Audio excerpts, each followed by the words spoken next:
Assalamualaikum warahmatullahi wabarakatuh.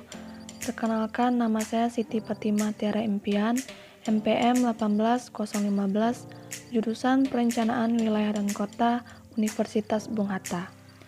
Baiklah, di sini saya akan menjelaskan mengenai analisis biaya manfaat program pembangunan food estate dalam perspektif perencanaan wilayah dengan menggunakan metode analisis biaya dan manfaat atau cost benefit analysis. Ini merupakan karya dari Asti, Dominikus Savio Priarsono, dan Sahara dengan mata kuliah Teknik Evaluasi Perencanaan, dosen Ibu Nori Yusri ST MSI. Baiklah, langsung saja. Lemahnya permodalan dan teknologi pada sektor pertanian, khususnya pada subsektor tanaman pangan, merupakan salah satu kendala bagi peningkatan produksi pangan Indonesia. Hal ini dikarenakan keterbatasan pemerintah dalam menyediakan anggaran yang berakibat banyak bidang pelayanan tidak dapat ditangani pemerintah secara maksimal, sehingga sektor swasta atau privat ikut dilibatkan untuk memenuhi kebutuhan yang belum ditangani tanpa mengambil alih tanggung jawab pemerintah. Salah satunya adalah program food estate.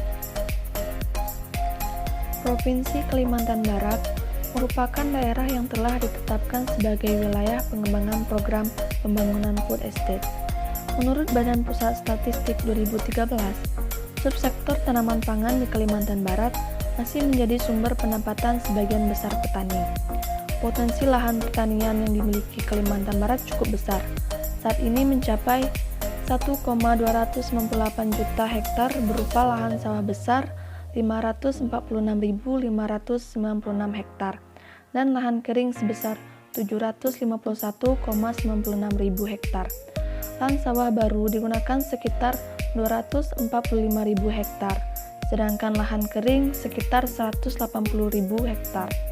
Artinya, terdapat sekitar 873.000 hektar lahan pertanian yang masih belum digunakan, sehingga Kalimantan Barat sangat berpotensi sebagai wilayah pengembangan investasi program pembangunan food estate. Berdasarkan rumusan masalah yang ada, maka pertanyaan pada penelitian ini adalah bagaimana kelayakan ekonomi program pembangunan food estate di Kalimantan Barat. Adapun tujuan penelitian ini adalah menganalisis kelayakan ekonomi program pembangunan food estate di Kalimantan Barat. Penelitian ini dilaksanakan di Provinsi Kalimantan Barat, khususnya pada lokasi pelaksanaan food estate, yaitu meliputi Kecamatan Matan Hilir Selatan, Matan Hilir Utara, dan Muara Pawan di Kabupaten Ketapang, dan waktu penelitian dilakukan pada bulan Juni sampai dengan Juli 2015. Selanjutnya itu jenis dan sumber data. Data yang digunakan dalam penelitian ini merupakan data primer berupa informasi yang berkaitan dengan produksi, operasional, dan investasi serta data lain-lain yang menggambarkan biaya dan manfaat ekonomi bagi petani dan masyarakat yang diperoleh dari responden. Data sekunder meliputi tabel input-output Provinsi Kalimantan Barat tahun 2012, klasifikasi 27 sektor, PDRB, tenaga kerja, dokumen-dokumen food estate Kalimantan Barat, dan data pendukung lainnya. Data diperoleh dari Dinas Tanaman Pangan dan Hortikultura Kalimantan Barat, Dinas Tanaman Pangan dan Hortikultura Kabupaten Ketapang, BPS Provinsi Kalimantan Barat, BPS Kabupaten Ketapang, serta instansi terkait lainnya. Pengumpulan data terhadap key person menggunakan metode wawancara mendalam. Sedangkan terhadap petani pemilik lahan dan masyarakat dilakukan wawancara dengan instrumen kuesioner. Selanjutnya itu analisis biaya dan manfaat. Analisis biaya dan manfaat dilakukan untuk mengetahui kelayakan ekonomi dari keberadaan program food estate. Adapun kriteria kelayakan program food estate yang digunakan adalah net present value, internal rate of return, dan net benefit cost ratio. Jika nilai NPV besar dari 0, net BCR besar dari 1 dan IRR besar dari I, maka proyek food estate dianggap layak. Kemudian, sebagai pertimbangan lebih lanjut dinilai berdasarkan nilai payback period dan dilakukan analisis sensitivitas untuk melihat kepekaan proyek terhadap perubahan-perubahan harga output dan input. Selanjutnya yaitu payback period. Pada penelitian ini, umur ekonomis program food estate direncanakan selama 20 tahun dan lama pinjaman 5 tahun, dengan asumsi arus kas per tahun jumlahnya berbeda.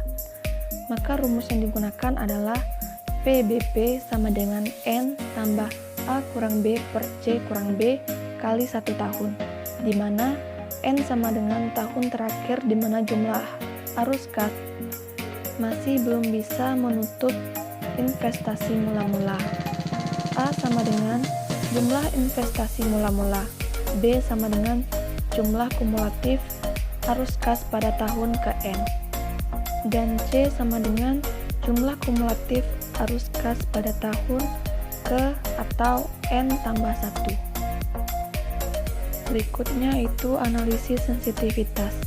Analisis sensitivitas dilakukan untuk melihat kelayakan proyek bila terjadi perubahan pada penerimaan dan biaya. Menurut bahasawan, variabel-variabel yang berubah ditentukan batasnya sehingga diketahui toleransi perubahan setiap variabel yang masih menghasilkan keputusan kelayakan pada proyek jika diketahui proyek itu layak. Hal ini penting didasarkan pada proyeksi-proyeksi yang mengandung banyak ketidakpastian tentang apa yang akan terjadi di masa yang akan datang. Maka, pada penelitian ini diasumsikan variabel-variabel yang berubah adalah harga output, biaya bibit, dan upah tenaga kerja. Hasil dan pembahasan. Analisis kelayakan ekonomi program food estate. Program pembangunan food estate adalah proyek investasi pada subsektor tanaman pangan dalam bentuk kegiatan usaha budidaya tanaman skala luas atau besar dari 25 hektar, yaitu komoditi padi yang dilakukan dengan konsep industri yang berbasis ilmu pengetahuan, modal, serta organisasi dan manajemen modern. Pembangunan proyek investasi ini dimulai dengan pembukaan lahan dan pencetakan sawah serta pembangunan infrastruktur pertanian berupa jaringan irigasi dan jalan usaha tani. Identifikasi manfaat dan biaya. Manfaat proyek pada penelitian ini terdiri dari manfaat berwujud dan manfaat tak berwujud. Manfaat berwujud merupakan manfaat nyata yang secara langsung mempengaruhi profitabilitas perusahaan dan mengakibatkan biaya secara langsung. Sedangkan manfaat tak berwujud merupakan manfaat yang tidak timbul secara langsung yang dan sulit diukur secara moneter. Identifikasi manfaat dan biaya ini dilakukan untuk mengetahui hasil produksi, peningkatan kesempatan kerja, peningkatan aktivitas UPJA, dan peningkatan pendapatan. Yang pertama yaitu hasil produksi. Hasil produksi pada penelitian ini merupakan jumlah beras yang dihasilkan proyek dikali dengan harga beras per kilogram. Jumlah beras yang dihasilkan merupakan jumlah produksi selama 3 tahun, yaitu dari tahun ke-1 hingga tahun ke-3. Bisa kita lihat dari hasil produksi program food estate pada tahun ke-1 hingga tahun ke-3, yaitu mengalami kenaikan setiap tahunnya. Kedua yaitu peningkatan kesempatan kerja. Kesempatan kerja pada penelitian ini dimulai dari curahan waktu bekerja petani yang dihitung dalam satuan hari orang kerja. Jika dilihat pada tabel, sesudah proyek mengalami kenaikan dibandingkan sebelum proyek. Ketiga, peningkatan aktivitas UPJA. Manfaat peningkatan aktivitas UPJA yang ditampilkan pada tabel dianalisis berdasarkan intensitas pelayanan UPJA. UPJA adalah suatu lembaga ekonomi perdesaan yang bergerak di bidang pelayanan jasa dalam rangka optimalisasi penggunaan alat dan mesin pertanian untuk mendapatkan keuntungan usaha, baik di dalam maupun di luar kelompok tani atau Gapoktan. Jika dilihat pada tabel peningkatan aktivitas UPJA sebelum dan sesudah program food estate, sesudah proyek mengalami peningkatan dari sebelum proyek. Dan yang keempat yaitu peningkatan pendapatan. Peningkatan pendapatan petani, pemilik dalam penelitian ini merupakan pendapatan yang dihasilkan dari lahan yang digunakan proyek dan merupakan manfaat yang diperoleh ketika adanya proyek. Jika dilihat pada tabel peningkatan pendapatan petani pemilik lahan dan pedagang lokal, petani pemilik lahan mengalami peningkatan pendapatan dibandingkan pedagang lokal yang hasilnya tetap sama. Selanjutnya itu kelayakan ekonomi. Kelayakan ekonomi program food estate pada penelitian ini berdasarkan hasil perhitungan dengan kriteria NPV, BCR, IRR, dan payback period serta analisis sensitivitas. Perhitungan kelayakan dilakukan dengan memperhatikan manfaat bersih yang dinilai dalam nilai sekarang atau present value. Present value didapat dengan mengalihkan manfaat bersih tambahan dengan diskon vektornya. Asumsi dasar yang digunakan adalah 1. Umur proyek 20 tahun, indeks penanaman 3 kali musim tanam per tahun dan terjadi peningkatan produksi menjadi 5 ton per hektar, luas lahan garapan tetap per tahunnya mulai tahun ketiga hingga proyek berakhir. Lalu diskon rate sebesar 12% dan rendaman 65%. Dan yang terakhir, harga untuk menilai beras adalah harga bayangan berdasarkan harga CIF atau Cost Insurance Freak. Selanjutnya itu kriteria investasi program food estate Provinsi Kalimantan Barat. Tabel di atas menunjukkan perhitungan kelayakan investasi diperoleh nilai B atau C sebesar 1,26, artinya setiap nilai sekarang dari pengeluaran sebesar Rp1 akan memberikan benefit atau manfaat sebesar Rp126. Nilai NPV diperoleh sebesar Rp153,76 miliar. Gambarkan NPV lebih besar dari 0 atau positif. Artinya penanaman investasi program food estate memberikan keuntungan sebesar Rp150,56 miliar selama 20 tahun menurut nilai sekarang. Sedangkan nilai IRR diperoleh sebesar 62%, lebih besar dari tingkat suku bunga yang berlaku. Artinya, tingkat bunga dapat dibayar oleh kegiatan investasi ini untuk sumber daya yang digunakan.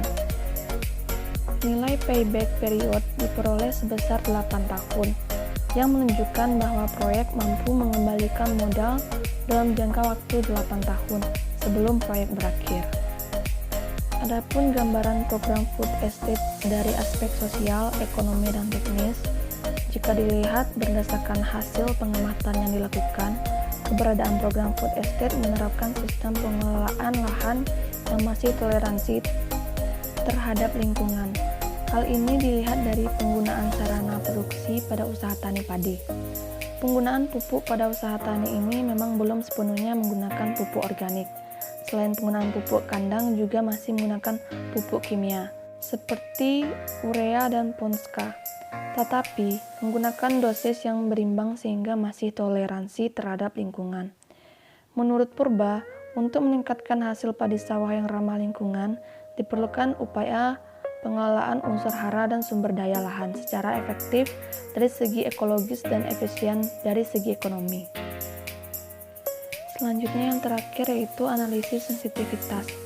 Hasil simulasi analisis sensitivitas pada tabel menunjukkan program food estate PK terhadap kenaikan harga output dan harga input, di mana kelayakan meningkat pada saat terjadi peningkatan harga output dan menurun pada saat terjadi kenaikan harga benih dan upah tenaga kerja. Namun, secara keseluruhan proyek tetap layak dan menguntungkan di masa yang akan datang. Jika terjadi kenaikan harga beras sebesar 5%, harga benih 15%, dan upah tenaga kerja sebesar 65%. Nah, dari penjelasan tadi, maka dapat disimpulkan investasi food estate menurut kriteria NPV, BCR, IRR, dan payback period menunjukkan proyek layak secara ekonomi dan mampu meningkatkan kesempatan kerja bagi masyarakat lokal. Dan hasil analisis sensitivitas dengan simulasi perubahan harga output dan harga input menunjukkan investasi food estate sangat peka terhadap perubahan harga, namun program masih layak dan menguntungkan. Dan untuk saran, perlu meningkatkan produktivitas lahan sawah, kestabilan harga sarana produksi, serta gabah dan perlunya pertimbangan ulang dalam pembagian hasil produksi, sehingga proyek menguntungkan bagi semua pihak. Baiklah, sekian penjelasan dari saya. Saya ucapkan terima kasih atas perhatiannya. Assalamualaikum warahmatullahi wabarakatuh.